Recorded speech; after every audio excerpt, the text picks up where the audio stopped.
वक्त में 75 रुपया के बराबर है। ये एक नॉर्मल केस है। क्या है? Normal case. अवमूल्यन में क्या होता है, हम जानबूझ के अपने रुपया की वैल्यू गिरा देते हैं। अब हमारा $1 हम कहेंगे कि 100 रुपया के बराबर। आप क्या लगता है, रुपये की वैल्यू घटी या बढ़ी? घट गई। पहले 75 लोग मिलके एक आदमी को मारते थे, अब इसी एक आदमी को मारने के लिए 100 लोगों की जरूरत पड़ रही।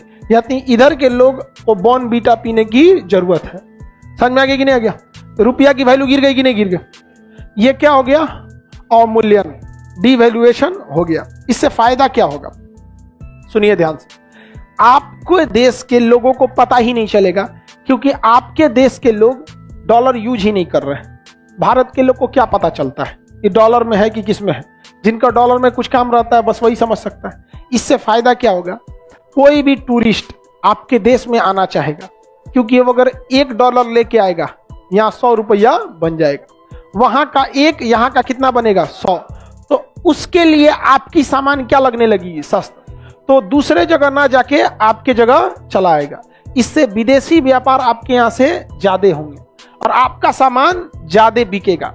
सामान ज्यादा बिकेगा तो फैक्ट्रियां ज्यादा लगेंगी, फैक्ट्री ज्यादा लगेंगी, ज्यादा मिलेगा, रोजगार ज्यादा मिलेगा, बेरोजगारी कम हो जाएगी। जितनी फैक्ट्री में काम बढ़ेगा उतना आपका जीडीपी बढ़ेगा और विदेश से लोग आपके यहाँ से सामान खरीद के ले जाएंगे और आपके आरबीआई के पास विदेशी मुद्रा भंडार किसी न किसी एसडीआर के रूप में जमा होगा, चाहे वो डॉलर में जमा हो, युआन में जमा हो। समझ आ रहा है कि नहीं आ रहा? इससे व्यापार को क्या होता है? फायदा होता है। आपका सामान दूसरे को क्या लगने लगता है? सस्ता लगने लगता है। समझ में आ गया कि नहीं आ गया? किसी को दिक्कत? चाइना हमेशा डिवैल्यूएशन करके रखता है, इसलिए चाइना का सामान क्या हो जाता है? सस्ता लगने लगता है। किसी को कोई दिक्कत नहीं। इसका उल्टा इफेक्ट देखिए क्या होता है। जब हम दूसरे देश में खरीदने जाते हैं ना, तो हमको क्या देना पड़ता था? डॉलर। सपोज कीजिए कि विदेश में अगर कोई चीज का दाम $1 था, तो पहले हमें उसे खरीदने के लिए कितना देना था? 75। हम अपना सामान बेचने के चक्कर में डिवैल्यूएशन तो कर लिए, लेकिन अब वही सामानवा को हम खरीदने जाएंगे विदेश में तो कितना देना पड़ेगा? 100। तो डिवैल्यूएशन से फायदा तभी है जब आपके यहाँ से लोग खरीद के लेकर जाएं, और अगर आप खरीदने जाइएगा डिवैल्यूएशन करके तो आपको घाटा लग जाएगा। तो भारत डिवैल्यूएशन ज्यादा नहीं करता है, क्योंकि भारत को हथियार भी खरीदना है डॉलर में, पेट्रोल भी खरीदना है डॉलर में, मेमोरी कार्ड भी खरीदना है डॉलर, मोबाइल, लैपटॉप, बहुत सारी चीज का।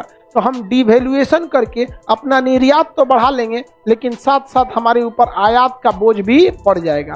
तो डिवैल्यूएशन हिंदी में कहेंगे अवमूल्यन, जब अपने देश की मुद्रा को जानबूझकर आप गिराते हैं, अपने से नहीं जान। जैसे पाकिस्तान का रुपया $200 हो गया, $250। एक डॉलर कहां दीजिएगा पाकिस्तान में? उसका कितना हो जाएगा? 250 हो जाएगा। कितना हो जाता है? 250 से 300 हो जाता है, 250 के आसपास हो जाता है, 250 हो जाता है। तो आप कहिएगा पाकिस्तान ने अवमूल्यन किया है? नहीं, अपने से गिर गया है। समझ में आ गया कि नहीं आ गया? जैसे हम युद्ध में जाएं या अपनी रणनीति से अगर झुक जाएं इसे, तो ये हमारी रणनीति का हिस्सा है। ऐसे ढिमला जाए तो हमारी रणनीति का हिस्सा नहीं है। तो जब आपके देश की मुद्रा जानबूझ के गिराई जाती है तो क्या होता है? अवमूल्य। और ढह जाता है तो मुद्रास्फीति, ढह गया तो मुद्रास्फीति। समझ में गया? जैसे सपोज कीजिए हमारे यहाँ खरमास में आदमी कोई सामान नहीं खरीदता है। कोई खरीदता है? नहीं। विदेश से कोई सामान नहीं खरीदता है। खरमास में नया चौखट नहीं लगाता है, घर का ढलैया नहीं कराता है, घर द्वार नहीं बनाता है, ब्याह शादी नहीं करता है। हम लोग को खरीदने की दिक्कत नहीं है। तो इसी खरमास के महीने में अगर हम लोग अवमूल्यन कर दें, हम तो खरीदने नहीं जा रहे हैं, हमारा सामान हो जाएगा सस्ता, लोग आएंगे खरीद ले जाएंगे। खरमास खत्म, फिर से वैल्यूएशन बढ़ा देंगे। तो वर्ल्ड बैंक कहता है कौन ची करतो रे खरमास वरमास कहाँ बना रहा है? वर्ल्ड बैंक इसको रोकने लगता है। समझ में आ गया कि नहीं आ गया? वर्ल्ड बैंक क्या करता है? रोक देता है, नहीं तो हम लोग कब का कर देते। समझ में आ गया कि नहीं आ गया? किसी कोई दिक्कत? 1991 में हमारे देश के पास पैसे नहीं था, 15 दिन का पैसा था। अब मनमोहन सिंह भारत के क्या थे? वित्त मंत्री, प्रधानमंत्री नहीं जी, नरसिम्हा राव थे प्रधानमंत्री। तो वित्त मंत्री हम लोग के कौन थे? मनमोहन सिंह थे। उन्होंने दिमाग लगाया कि कैसे विदेशी मुद्रा को लाया जाए। तो 1991 में मनमोहन सिंह ने रुपया का वैल्यू क्या कर दिया, गिरा दिया। रुपया का वैल्यू गिरा दिया। जो कोलगेट जापान में 40 रुपया के मिल रहा था मंजन, वो भारत में 15 रुपया का बिकने लगा। हम लोग में क्या हम लोग अपना दाम घटाए बढ़ाए? नहीं, रुपया का वैल्यू कंपैरेटिवली क्या कर दिए, घटा बढ़ा दिए। तो अमेरिका का आदमी मंजन कहां से खरीदने लगा, भारत से। जो टायर 70 रुपया को मिल रहा था जापान में, साइकिल का टायर, भारत में 25 रुपया का मिलने लगा। धड़ाधड़ भारत से सामान जाने लगा, धड़ाधड़। हमारे पास पैसे नहीं बचा था। मनमोहन सिंह ने एक बार क्या किया, डिवैल्यूएशन किया।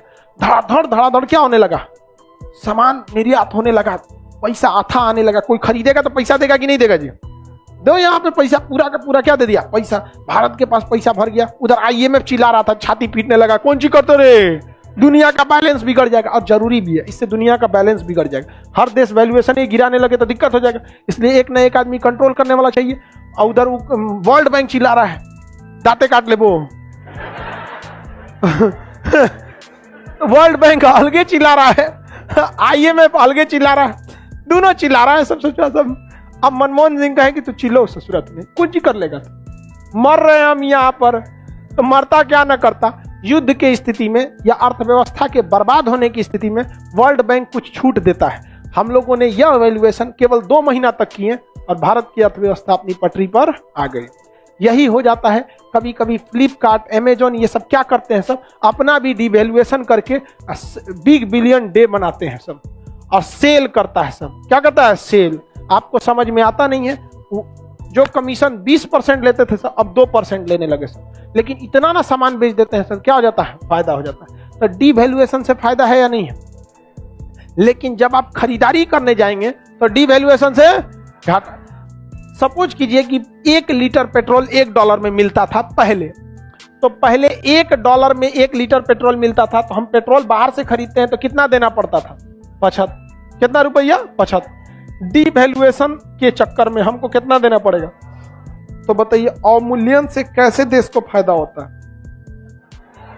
जो ज्यादा निर्यात करे, ज्यादा निर्यात, समझ में आ गया कि नहीं आ गया? ज्यादा आयात करने वाले को घाटा हो जाए।